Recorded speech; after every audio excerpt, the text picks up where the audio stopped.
Olá pessoal, boa noite, tudo bem? Mais um divã ao vivo, tudo bem, Áudio? Seja bem-vinda, boa noite.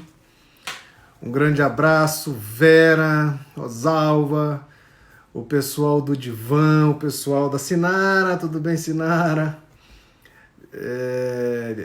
Grande Nixon, meu parceiro, tô te devendo um áudio, né, Nixon? A vida tá corrida, cara. Graças a Deus, né? Sejam bem-vindos, pessoal. Hoje o assunto é muito legal. Nós vamos falar sobre culpa, sentimento de culpa. Boa noite, Jamile, Sinara. Eu te chamo das duas, né? Eu acho que vale, né?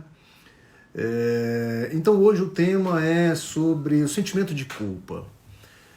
Por trás de fenômenos como depressão, como ansiedade. Sejam bem-vindas, boa noite a todos. Sandra, tudo bem? Márcia, boa noite, minha querida Márcia. Kelly, tudo bem, Kelly? Sejam bem-vindas. Então, pessoal, vamos falar um pouquinho a respeito do que nós vamos tratar hoje. Então, hoje, a ideia é falar, eu costumo dizer o seguinte, por trás de grande parte do sofrimento humano, das doenças emocionais, até das doenças físicas, porque tem muita doença física que o que está por trás daquela doença física é o seu estado emocional. Então, podemos falar da fibromialgia, podemos falar da maioria das doenças reumáticas, das doenças do sono, o que está tirando o sono das pessoas, das doenças emocionais nem se falam. Então, eu tenho mais ou menos, vão fazer 20 anos mais ou menos de psiquiatria. E eu pude concluir duas coisas. Uma coisa, que dois grandes sentimentos estão por trás de muita coisa na medicina. Um é o sentimento de culpa e o outro é o sentimento de carência. Esses dois fenômenos, eles impulsionam, eles são verdadeiros motores de muita coisa que pode estar acontecendo na sua vida ou na vida das pessoas. Pati, tudo bem? Márcia, a outra Márcia, tudo bem? Marcinha Fabiana, sejam bem-vindas. Ramon. É porque às vezes aparece o nome de vocês, o que está lá no Instagram, e eu não consigo ler. Ana, sejam bem-vindos. Hoje o tema... Então, desses dois sentimentos de culpa e carência, eu considero a culpa e a carência como os grandes motores do sofrimento humano, da dor humana, das doenças mentais e físicas. E é isso que... Olá, oi! E é isso que nós vamos falar hoje, né? Abertamente sobre esse tópico, que é o tópico da culpa, levando a muitos estados depressivos e ansiosos. Então, eu acho que a grande maioria de vocês aqui estão no desafio também, né? Amanhã é dia do nosso encontro, tá? Nós vamos mandar um link por e-mail. Espero que todos estejam bem, cumprindo aí a sua meta. Eu estou, hein? Então, o final de semana foi difícil para mim. Tive um churrasco para ir, mas eu me mantive firme, me mantive lá, compromissado com todos vocês. Um outro aí andou dando uma recaída, falou para mim, mas eu sempre digo que recaída é normal, tá bom? Nós vamos passar por isso. Então, vamos lá, gente, vamos falar sobre sentimento de culpa, da onde é que vem isso, como fazer para viver uma vida com menos culpa. Pri, é um desafio que nós lançamos. Claudinha, tudo bem? É um desafio que nós lançamos agora já tem uma semana, que é para tirar o açúcar e as farinhas brancas, tá? Então, agora a gente já está mais ou menos no meio do desafio, mas na verdade eu já abri o jogo com todo mundo, que esse desafio, na verdade, é um desafio para a gente desenvolver foco, determinação, perseverança, para a gente mudar estilo de vida, para a gente conseguir escolher o que é melhor para a gente. Vocês vão ver que os assuntos, eles se somam. Vocês vão ver que os assuntos, eles têm continuidade.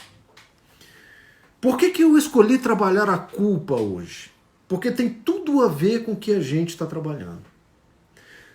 Você precisa, e eu tenho insistido nisso, você precisa saber escolher o que é melhor para você. Doutor, eu tenho medo de quando eu tomo uma decisão baseado naquilo que é melhor para mim, eu tenho medo de ser chamado de egoísta. Eu tenho medo. Oi, Vivi, tudo bem? Eu achei que você estava no desafio, menina. Você não está, não? Eu achei que você estava. Mas depois eu te explico direitinho. Quando as pessoas não escolhem o que é melhor para si, em razão do medo de ser chamado de egoístas, vem o sentimento de culpa. Se você um dia fizer algo para você em detrimento de outro, muitos vão se sentir culpados. E nós vamos entender hoje isso. Então, por isso é que esse desafio, ele é interessante. Depois a gente responde isso, viu, Jamerson? Amanhã, essa questão do desafio das farinhas brancas, tá? Francisco, grande abraço. Betânia, tudo bem? Então, pessoal, hoje nós vamos trabalhar especificamente esse tema que está dizimando a saúde mental das pessoas, tá? Então, hoje eu trouxe o caso da Lurdinha. Prestem atenção, vamos começar a falar da Lurdinha. Acredito eu que cada um de nós tem um pouquinho da Lurdinha. E é isso que eu quero extrair aqui com vocês, tá? Oi, Aline, Juliano, tudo bem? Jamerson de novo. Vamos lá, pessoal. A Lourdes era uma moça de 49 anos de idade. Hoje, 49 anos de idade é moça. Estamos morrendo com 90, 100, 49 anos, chegou nem na metade da vida. Casada, 3 filhos, advogada, e ela era do interior de São Paulo, tá? Uma cidade bem pequenininha do interior de São Paulo. E a Lourdes, ela chega pra gente e fala assim, pois não, Lourdes, o que a gente pode te ajudar? Grande Wilson, tudo bem? Boa noite. E a Lourdes, então, tá ali na nossa frente conversando conosco e ela fala assim, doutor, eu estou muito ansiosa e por muitas vezes me sinto apática. Então, essas eram as duas grandes queixas da Lourdes. Ela se sentia muito ansiosa e por muitas vezes ao longo dos dias ela se sentia apática.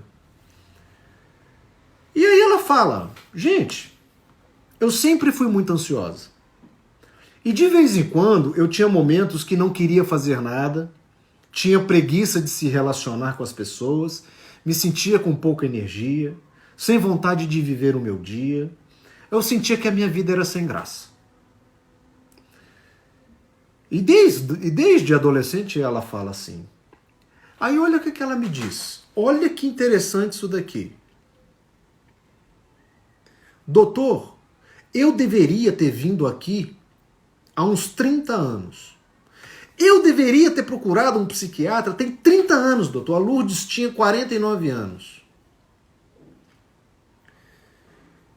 E ela reconhece que deveria ter procurado há 30 anos. E aí ela fala assim, e só ela tá falando, viu? Na verdade, doutor, ela tá pensando e falando, ela fica pensando e falando. Aí ela fala assim, na verdade, doutor, eu nunca fui feliz. Então vamos recapitular até agora. Nós estamos diante de uma moça de 49 anos de idade, a Lourdes, casada, 3 filhos, advogada, de uma cidade do interior, que fala assim pra gente, Ela começa falando de ansiedade e de depressão. Mas quando ela vai fazendo as reflexões dela, oi Gil, oi Jorge, tudo bem, Georgette? Ela fala, na verdade, se eu fosse sincera com vocês, eu deveria estar aqui há muito tempo. Eu não vivo bem há muito tempo. E aí ela fala assim, na verdade ainda, eu acho que nunca fui feliz. Isso era Lourdes. E aí a gente vai querer saber um pouquinho mais da infância dela. Aí ela fala, eu sou do interior de São Paulo, uma cidade muito pequena, meu pai era um advogado, praticamente o único advogado da cidade. E então ele tinha um certo reconhecimento na cidade. E desde criança ele falou que me criava para ser advogada, para sucedê-lo, trabalhar no escritório com ele. O sonho do meu pai era que eu fosse trabalhar com ele. E ele sempre dizia para mim, Lourdes, eu quero que você tenha bastante sucesso. Que você tenha dinheiro para comprar a sua casa, viajar, viver bem. Eu quero que você tenha muito sucesso. Minha mãe era muito católica. Ia sempre aos domingos na missa com ela. Eu gostava, era um momento bom. Eu rezava com ela, a gente sempre fazia o terço. Então ela tinha uma vida religiosa também, principalmente influenciada pela mãe. Quando eu fiz 21 anos, me casei. Me casei cedo, ela fala, aos 21 anos, com meu primeiro namorado. Sejam bem-vindos, todo mundo. E aí, o que ela fala? Eu tinha que fazer a faculdade de Direito. Comecei a fazer a faculdade, com 21 anos de idade, já estava casada, e logo no início da faculdade eu tive meu primeiro filho. Oi, Dani. Então, olha só que interessante. Estamos diante ali de uma moça de 49 anos de idade, que viveu uma vida como? Numa cidade pequena, o pai advogado, tinha uma certa posição na cidade, cujo desejo para a filha era que ela fosse bem-sucedida. E quando o pai falava de ser bem-sucedida, falava, eu quero que você tenha dinheiro para comprar um carro bom, uma casa boa, viajar, viver bem. A mãe era uma pessoa, era uma dona de casa muito católica e desenvolveu a religiosidade na Lourdes. A Lourdes gostava de ir ao domingo às missas e aprendeu muita coisa ali.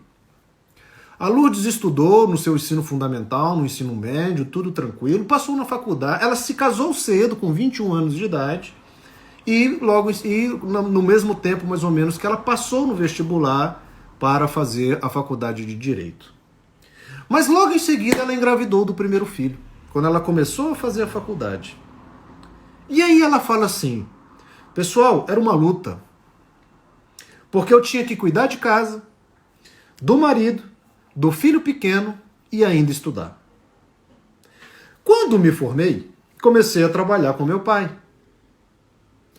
Não gostava muito, mas era o que eu tinha decidido fazer da minha vida. Eu percebia que meu pai ficou muito feliz. Aí ela teve o segundo filho, quando ela começou a trabalhar. Aí ela disse, foi mais corrido ainda. Porque agora trabalhando eu tinha muito menos tempo do que eu tinha quando eu estava estudando. 3 anos depois, teve o terceiro filho. E aí ela começa a falar. Doutor, eu acho que eu não sou tão feliz na minha vida porque eu tenho a sensação que eu poderia ter feito as coisas melhores do que eu fiz. Eu deveria ter sido uma mãe melhor. Eu deveria ter dado mais atenção ao meu casamento. Mas eu tinha muitos compromissos. E isso atrapalhava.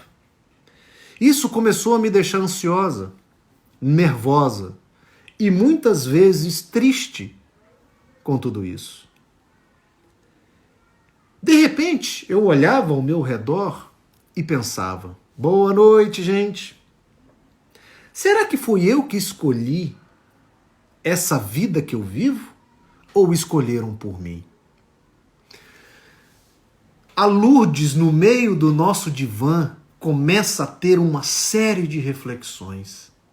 Então veja bem que uma queixa aparente de ansiedade, de depressão, pode esconder muita coisa ali atrás. Só da gente deixar ela falar, só da gente deixar ela fazer as reflexões. Ela mesma começou a ter esses insights e a falar. Na verdade, doutor, eu marquei essa consulta aqui para achar que teria algum remédio para minha ansiedade, mas na verdade, eu pensando bem, eu nunca fui feliz, eu sempre fui ansiosa. Aí ela fala, mas na verdade ainda, pensando melhor ainda, eu acho que sei por que eu nunca fui feliz. Será que é porque eu vivo uma vida que eu não escolhi para mim? Será que é porque eu vivo uma vida que escolheram para mim? Então ela entra numa crise existencial. Ela entra num conflito.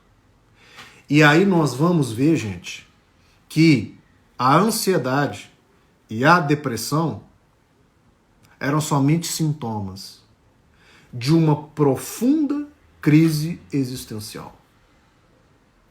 De um severo sentimento de culpa. Onde nessas histórias aqui, nessa história aqui, vocês percebem a culpa dela? Vamos ver se vocês estão prestando atenção na história. Onde que ela falou aqui que vocês percebem que o que ela carrega é sentimento de culpa? Olá, boa noite. Vamos lá. Casou cedo, engravidou, fazendo faculdade, trabalhou com o pai, teve 3 filhos, mas acho que não fez o que ela queria fazer. Sim, mas ela tem uma fala, ela tem um discurso, ela fala uma coisa uma hora aqui, que fica evidente o sentimento de culpa dela. Vocês lembram?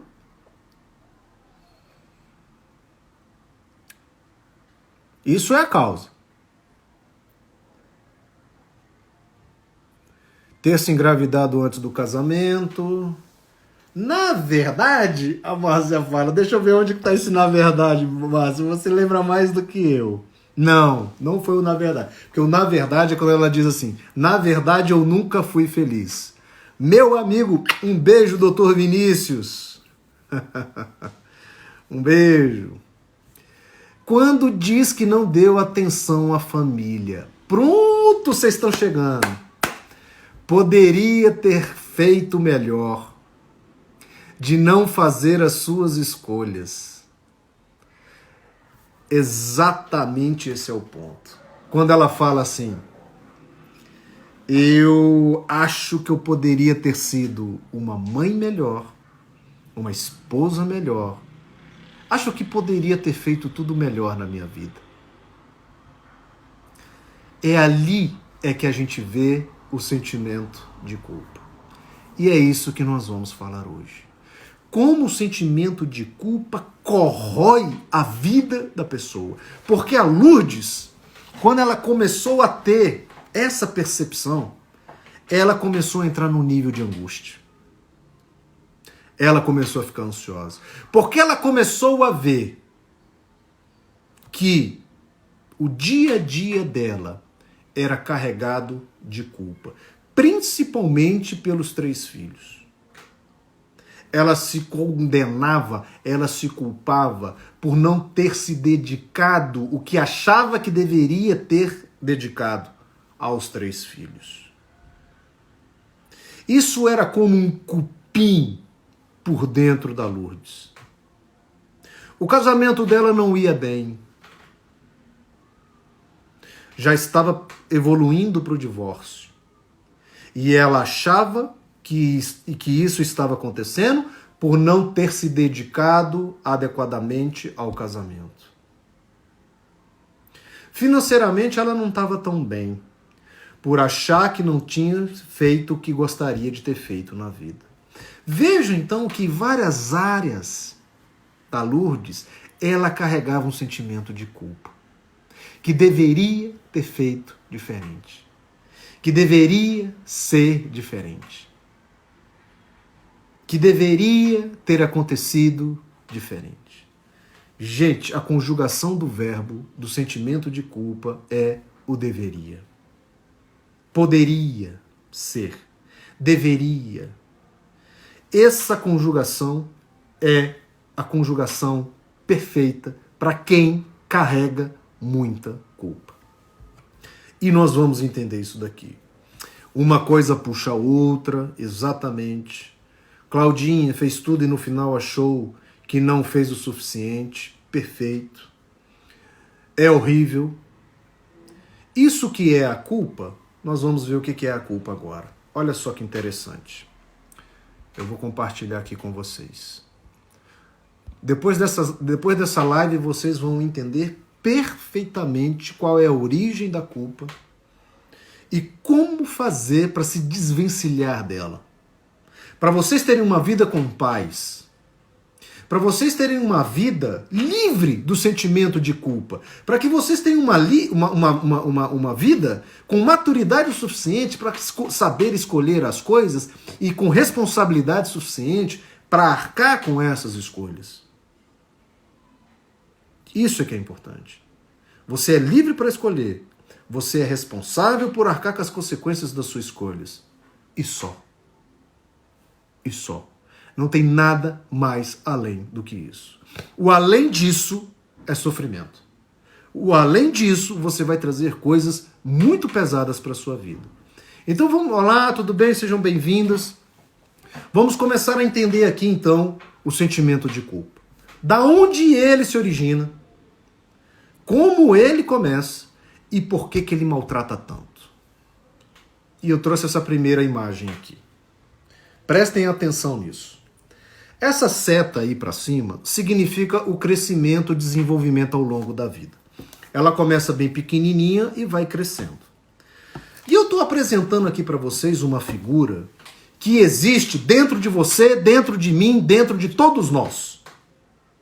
Boa noite. Existe um eu dentro de você chamado eu ideal. Esse eu ideal, ele é formado ao longo de toda a nossa vida, principalmente na infância e na adolescência. Doutor Pablo, o que é esse diacho de eu ideal? Você nasce e as primeiras influências que tem sobre a sua vida é seu pai e sua mãe. Seu pai e sua mãe, a partir dos conceitos próprios deles, vão passando para você o que era um ser humano ideal. Conceitos e valores. Isso vai sendo formado na sua mente. Vai se formando um ser humano, vai se formando um eu ideal para a sociedade, para o meu pai, para a minha mãe. Lembram o que o pai da Lourdes falava para ela quando ela era adolescente? Vamos lá, o que o pai da Lourdes falava para ela quando ela era adolescente? Vamos ver se alguém lembra. Mônica, tudo bem? Tudo bem, gente? Cristiane. O eu ideal versus o eu real. Isso, Rose, daqui a pouquinho nós vamos chegar no eu real. Nós vamos falar por enquanto do eu ideal. O que o pai da Lourdes falava para ela? Gostaria que ela fosse bem-sucedida. Isso, Sinara. Mas há algo mais grave ainda. Que quando crescesse trabalharia com ele. Isso. O que mais?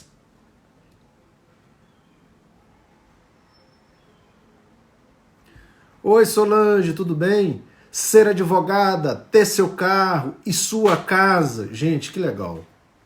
Na área do direito, que legal. O que era isso na cabeça da Lourdes? A Lourdes começou a montar que o ideal de sucesso era ter dinheiro, era ter carro, era comprar casa, era viajar, era ser advogada, era trabalhar com o pai. Então, do ponto de vista profissional, começou a aparecer ali, começou a ser criado dentro da cabeça dela a Lourdes ideal para o pai. Porque os nossos pais são os primeiros a formarem o nosso ser ideal. Então veja bem que do ponto de vista profissional, o pai foi um influenciador muito grande para formar a Lourdes ideal. Ok? A mãe, por sua vez, também teve a sua parcela quando desenvolveu a religiosidade na Lourdes. A Lourdes também foi formada nesse sentido, de ter uma família, de ter filhos, de cuidar de casa, de cuidar da família, que uma mãe perfeita é uma mãe que se dedica única e exclusivamente aos filhos, que ela tem que ser santa, imaculada, cuidar do marido, da dona de casa. Gente, eu não estou falando mal aqui da religião de forma alguma. Eu estou falando que são conceitos que nós vamos introjetando ao longo da nossa vida.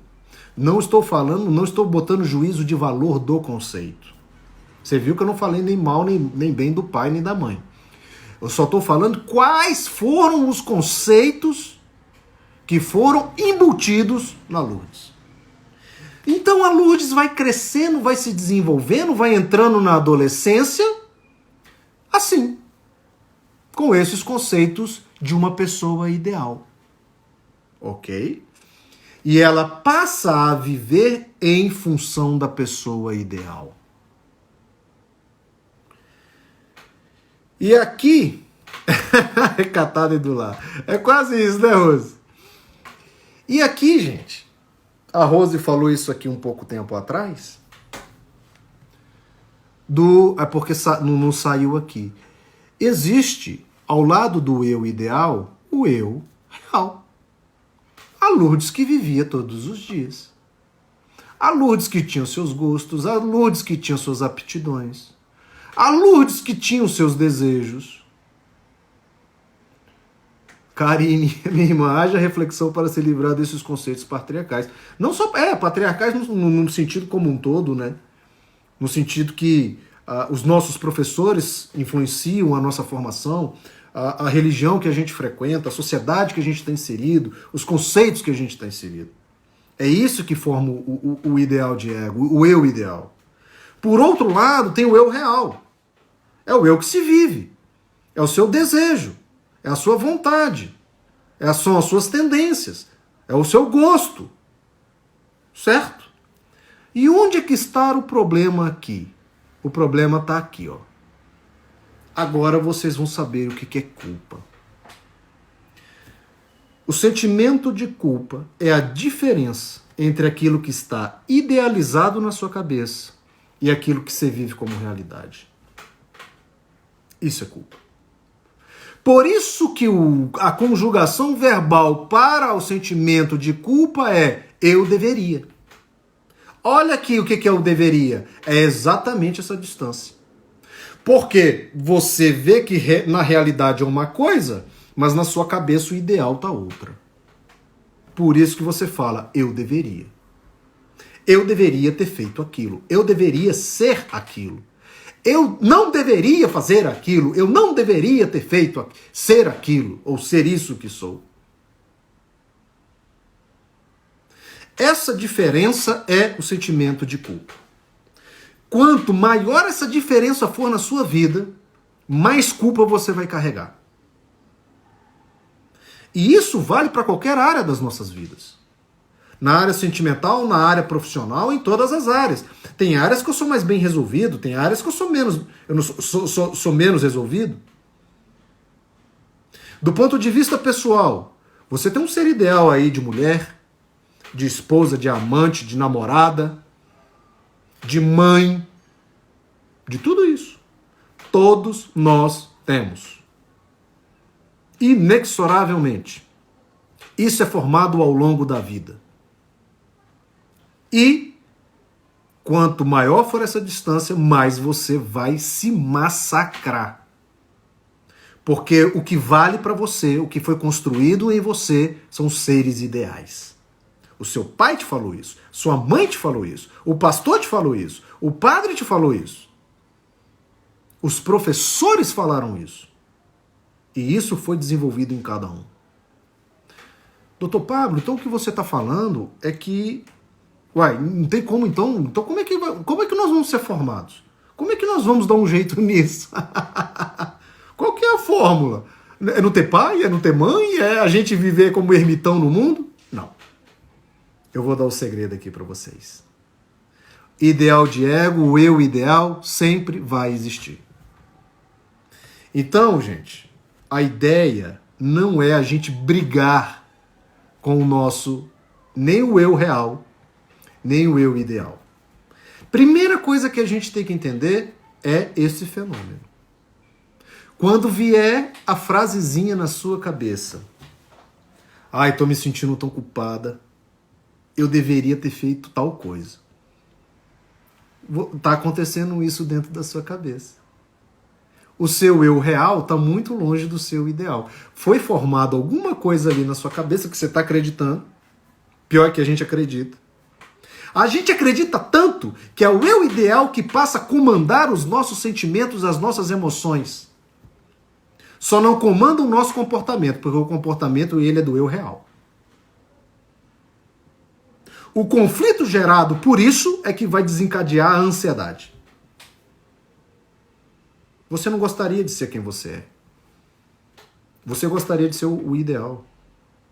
Você não está satisfeito com o seu eu real. Porque foi construído um ideal muito longe dele. Você não está satisfeita com muita coisa na sua vida ou com pouca coisa na sua vida, não sei. Por que você não está satisfeita? Porque você é o real. E aí a Claudinha falou aqui atrás. A questão de não estar satisfeito com as nossas coisas, com a gente mesmo. Esse espaço vermelho que eu botei culpa aí embaixo pode ser colocado também em satisfação. Porque você queria ser uma coisa, ou queria, ideal, e é outra, real. Aqui é um dos grandes pilares do sofrimento humano. As pessoas não vivem o que são na realidade. As pessoas vivem buscando o ser ideal. Onde é que está o grande problema aqui? Você gasta, deixa eu ver se eu botei aqui, ó.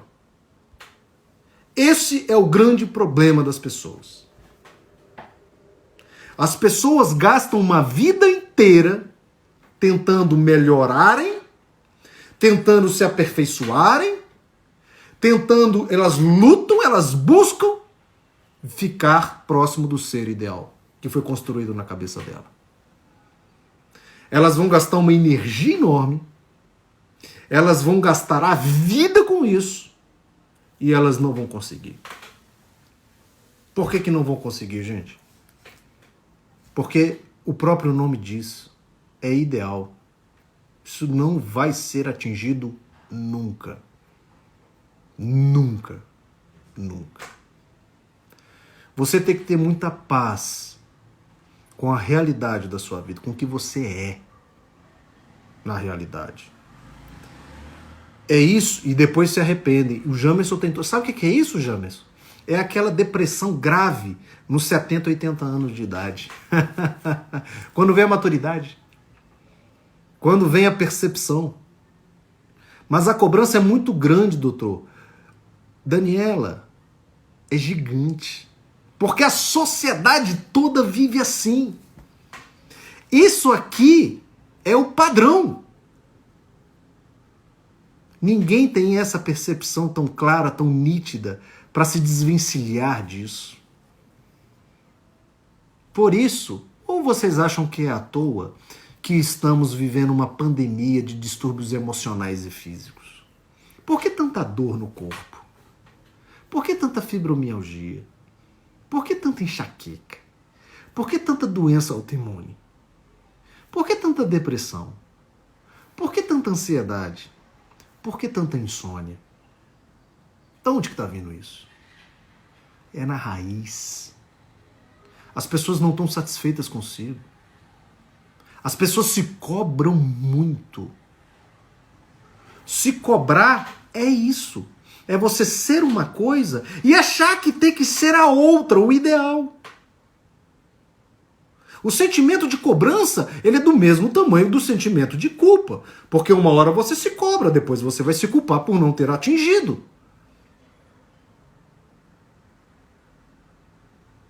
Isso é muito importante. Então, assim, você quer ser definitivamente livre na sua vida? Ou pelo menos buscar a liberdade? A liberdade é isso. A liberdade é saber quem você é. No real. A liberdade é aceitar o real. E eu vou dar aqui agora a receita para você. Ou para vocês. Vamos falar de como é que a gente percorre esse caminho da paz interior, do sossego, da autoestima, da segurança. Da pessoa falar assim para você: olha, você deveria ter feito tal coisa. Eu falei: não. Eu fiz o que deve ser feito. Porque o deveria, você está falando de um ser que não existe. Você entendeu? Você deveria ter agido daquele jeito. Não. Eu agi do jeito que era para eu agir. Porque esse aí que você está falando que deveria ter agido é um ser que não existe. É um ser que não existe. E aí você se liberta disso. Então, as pessoas aprendam uma coisa. Aprendam uma coisa. Um dos instrumentos mais poderosos de domínio do outro é através da culpa. É através da culpa. Olha só, eu fiz isso porque você me levou a fazer tal coisa. Aí você pensa assim: é mesmo. Olha o ser ideal, é mesmo. Porque o ser ideal não levaria ele a fazer isso. É mesmo, se levei, é mesmo. Não é que eu tenho a culpa? Menino, é mesmo, a culpa é minha. O sentimento de culpa é uma das ferramentas mais poderosas para o domínio psicológico do outro. Isso acontece muito nos relacionamentos entre marido e mulher. O homem é extremamente hábil para fazer isso com a mulher.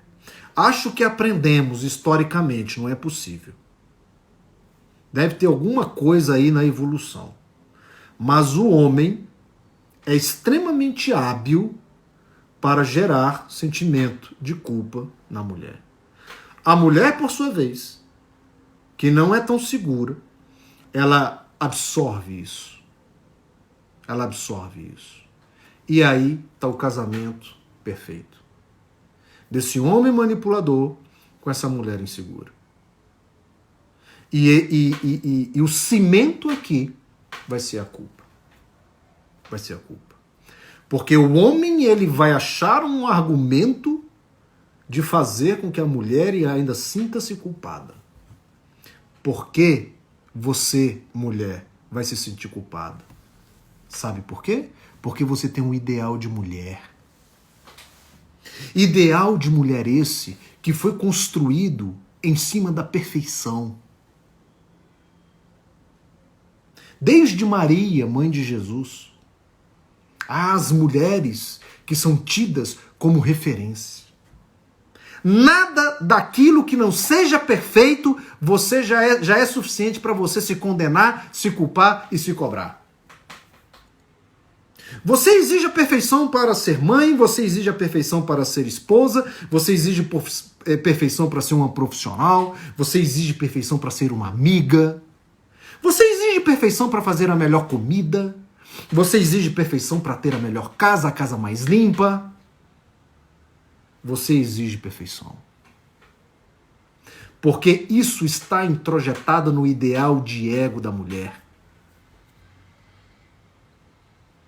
E é isso que se carrega ao longo de todo esse tempo. Por isso, eu não tenho dúvida que uma das razões das mulheres terem de 2 a 3 vezes mais depressão do que os homens, eu creio que é muito do funcionamento mental. Que historicamente vem massacrando a mulher. Eu não tenho dúvida disso. Ser magra, ser bonita, aqui ó, exatamente, ainda tem isso aqui, do corpo. Perfeito, eu tinha esquecido, né, Dani? Eu tinha esquecido. O mundo é bem mais cruel com as mulheres. Karina, eu acho que é por causa disso. O mundo foi estabelecido nesses conceitos. E como a mulher rompeu com tudo isso, tá todo mundo assustado. Mas, cara, eu vou falar uma coisa para vocês. Precisa haver essa ruptura. Precisa haver um conhecimento desses mecanismos psicológicos para evitar esses absurdos que a gente vê. Então, exatamente o ideal criado por uma cultura machista, porque isso era muito mais cômodo ao homem do que à mulher. Então é muito importante isso. É muito importante que vocês saibam disso.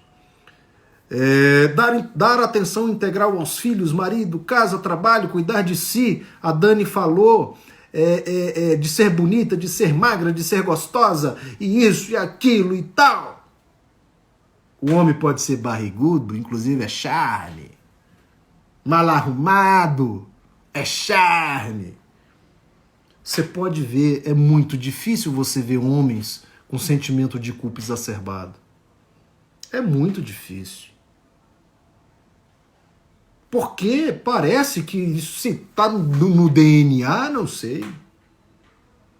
Acredito eu que foi um perfil cultural, social, criado para este fim. Desde o contexto religioso, que a mulher tem que ser perfeita, santa, imaculada, como é que é? Dona de casa, do lar, né? Já falaram aqui. Por isso não gosto do termo Mulher Maravilha. Claro que não.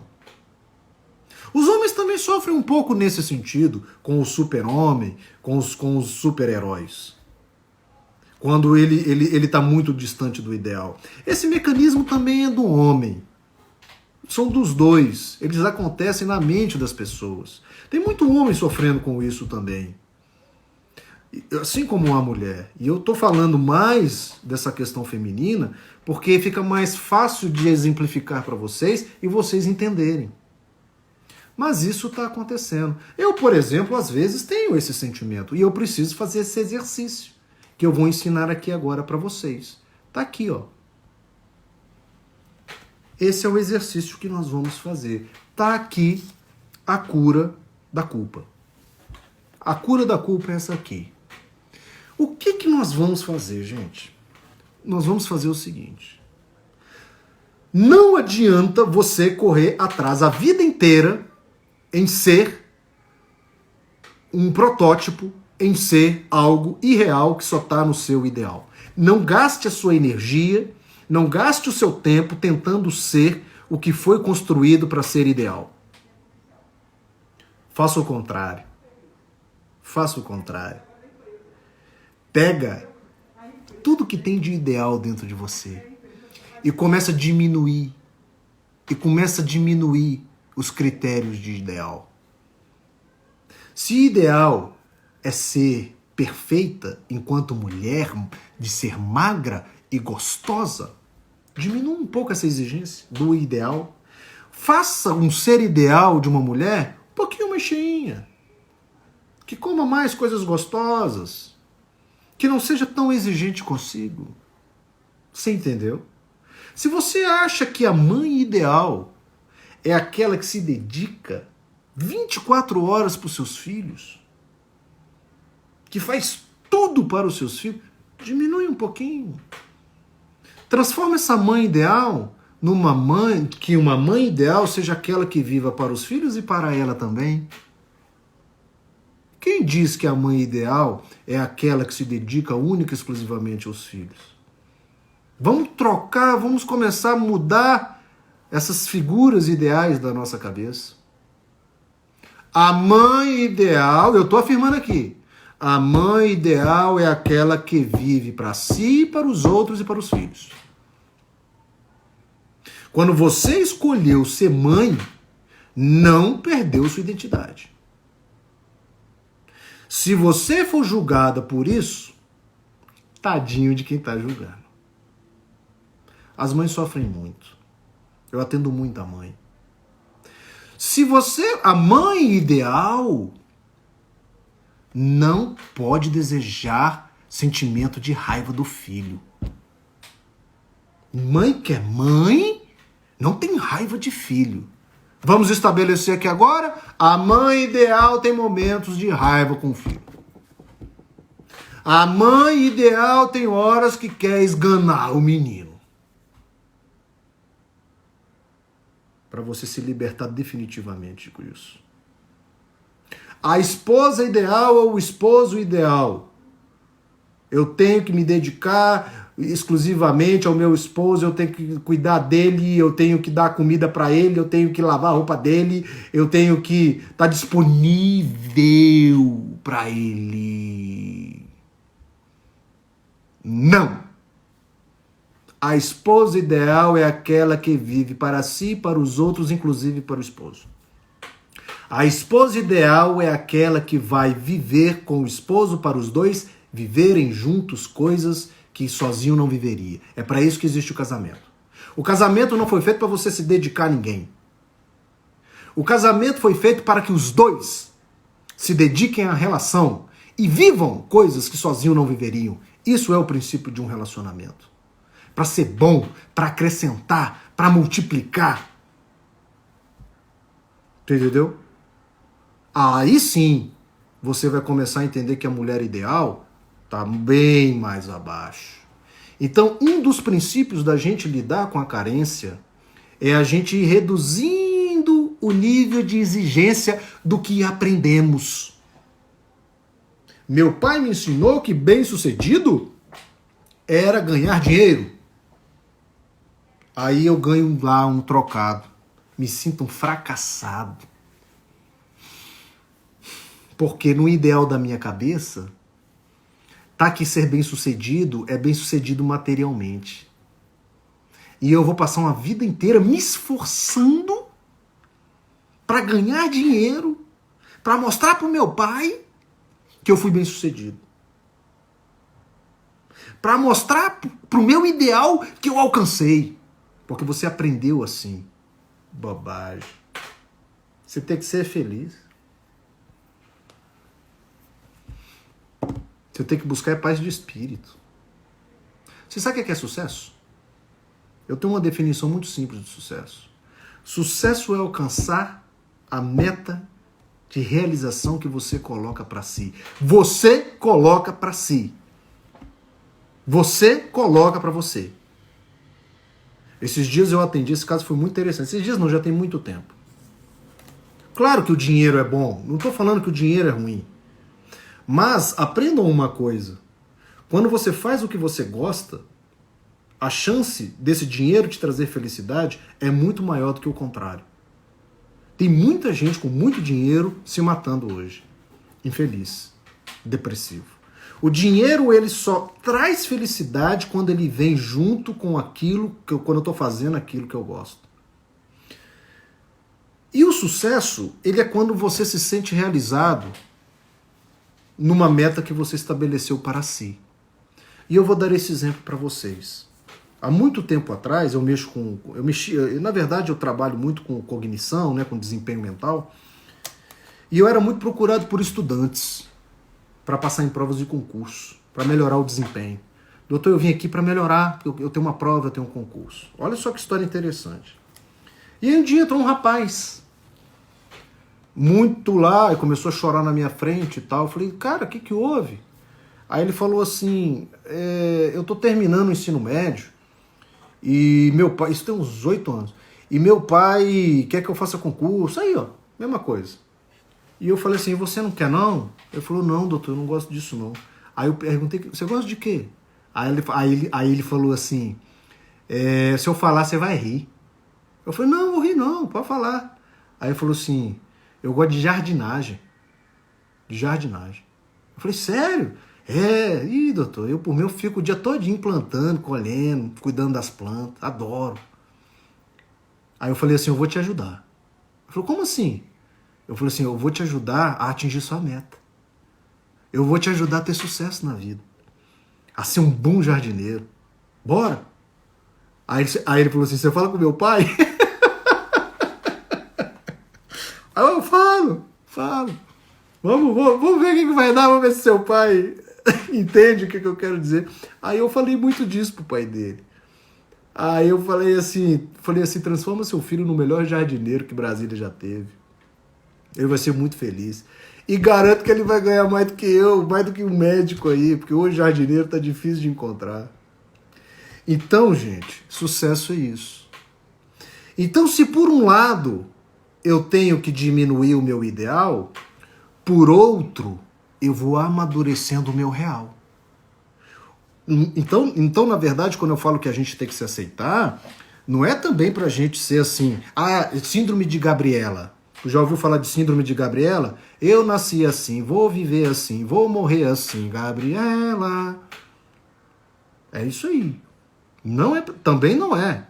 Então, na verdade, o propósito da vida é um propósito de aperfeiçoamento, de amadurecimento, de melhora, de evolução humana na Terra. Precisamos buscar sempre estar melhores. Mas isso não tem nada a ver. Essa busca pelo melhor é a busca pelos valores e princípios humanos. E não uma busca por aquilo que aprendemos de ser o ideal, o perfeito. Eu preciso ser melhor amanhã, em termos de princípios e valores. E não ser melhor no sentido de que me aproximei mais da perfeição. Perfeição essa aprendida na sociedade. Como para Lourdes, perfeição era ser advogada, trabalhar com o pai, ser bem-sucedida, ganhar dinheiro. Para ela isso era perfeição. Eu pergunto, isso é perfeição? Perfeição é empatia com o outro, perfeição é honestidade, perfeição é ética.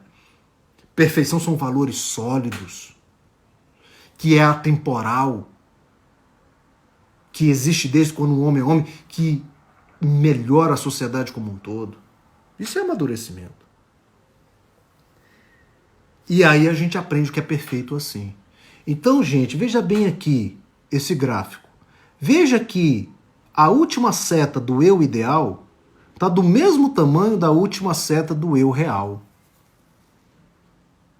Aconteceu as duas coisas na vida dessa pessoa. Ela foi amadurecendo e ela foi trabalhando a rigidez, as exigências do eu ideal dela. Ela foi diminuindo. Que história é essa que mulher ideal, homem ideal tem que fazer isso, tem que fazer aquilo? Ei, quem inventou isso aí? Ah, seu pai que te criou assim. Pois é. Não vou considerar mais não. Ah, não, o pastor que falou, o padre que falou. É, mas tá pesado. Isso aí tá pesado. Isso aí tá me fazendo sofrer. Eu vou dar uma relativizada aqui. Entendeu? Porque tem coisa que traz mais peso do que paz. Então, essa questão... Deixa eu voltar aqui. Então, gente, a origem da culpa, a grande razão de se sentir culpada ou culpado é essa distância, esse abismo entre o que você é e o que você gostaria que fosse. Mas o gostaria que fosse foi construído na sua cabeça. Ele não é seu. Ele não foi desenvolvido por você. Não foi você que elaborou ele. Foi desenvolvido pela sociedade como um todo. Foi desenvolvido por conceitos que regem a sociedade naquele momento. Tem nada a ver com você. O seu eu real é você. É como você vive, é como você pensa. E aí você é guiado pelo ideal e não pelo seu real. Você vai gastar uma vida toda tentando e não vai conseguir. Então, a primeira coisa que você tem que fazer é você ser muito paciente com você mesmo. Entendeu? E não cair nessas armadilhas do sentimento de culpa. Você fez o melhor que você pôde. Agora, se você errou, se o seu eu real identifica algum comportamento imaturo, alguma coisa que você possa melhorar, melhore, aperfeiçoe, caminhe nessa direção. Seja menos neurótica ou neurótico, neurotiza menos as relações. Entendeu? Foi porque teve que ter, foi porque deve ter sido aquilo assim, porque era para ter sido daquele jeito. Por isso que foi. Não, mas peraí, pipipi, popopó. Racionalizar é um fenômeno interessante, para a gente neurotizar menos. Então, deixa gravado no IGTV para assistir todos os dias? Eu acho que sim, né? Precisamos resgatar o nosso eu, nossa identidade, isso, o seu eu real, porque só ele que existe. Quem vive é o eu real. O eu ideal não existe, mas ele é tão forte que ele manda no seu real. Ele faz o seu eu real, que é o que existe, sofrer por algo que nem existe, que foi criado na sua cabeça, na minha, na de todos nós. Então, está terminando, daqui a pouco termina. Eu acho que deu para entender. Ah, Dani, tudo bem? Alguém queria falar alguma coisa aqui nesses minutos, compartilhar alguma coisa? Quero ver sim várias vezes, vou deixar gravado. Repete, racionalizar para menos pirar. Isso, Darlene, com certeza. A racionalização é um mecanismo muito importante para a gente evitar que as neuroses tomem conta das nossas emoções, né? Gratidão, eu que agradeço você aqui, Aline, que isso, maravilhoso, muito obrigado. Às vezes o Gessintac obrigado pelo carinho de vocês.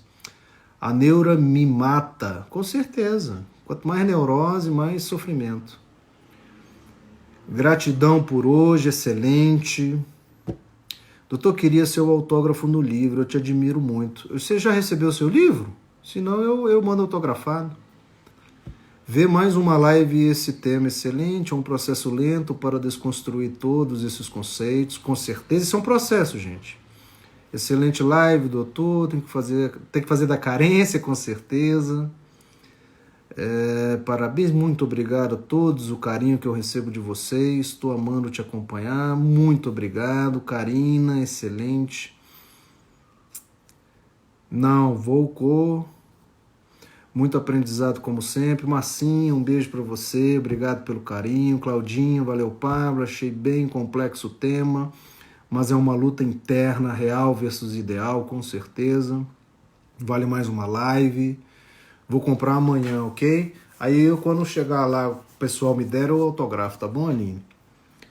Ah, Eliane, você não pediu. Quem sabe, né? A gente se encontra um dia, eu autografo. Estou assistindo todas as suas lives, estou amando e passando para meus amigos no trabalho. Que legal, Célia. Muito obrigado, amo muito suas palavras. Obrigado, Patrícia. Já fez live sobre felicidade? A felicidade eu vou fazer uma palestra sobre neurofilosofia da felicidade, tá? Eu vou misturar assuntos filosóficos com neurociência, vai ser muito legal, muito, muito legal.